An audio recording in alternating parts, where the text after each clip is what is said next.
In this video, I'll show you how to merge GitHub branches.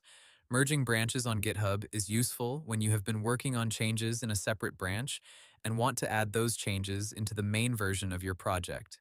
This is commonly used for new features, bug fixes, design updates, or team collaboration.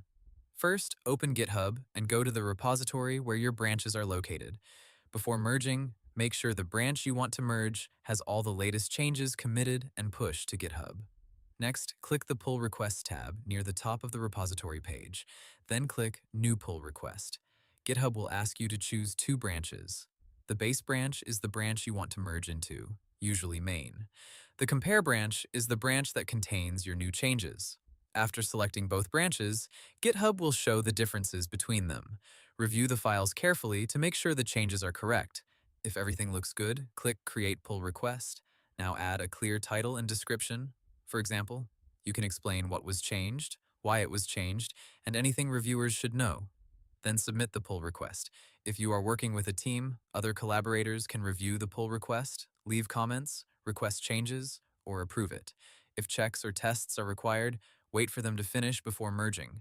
Once the pull request is approved and there are no conflicts, click Merge Pull Request, then confirm the merge. GitHub will combine the changes from your compare branch into the base branch. After the merge is complete, you may see an option to delete the merged branch. If you no longer need it, deleting it helps keep the repository clean. If GitHub shows a merge conflict, it means the same part of a file was changed in both branches. You will need to resolve the conflict before merging.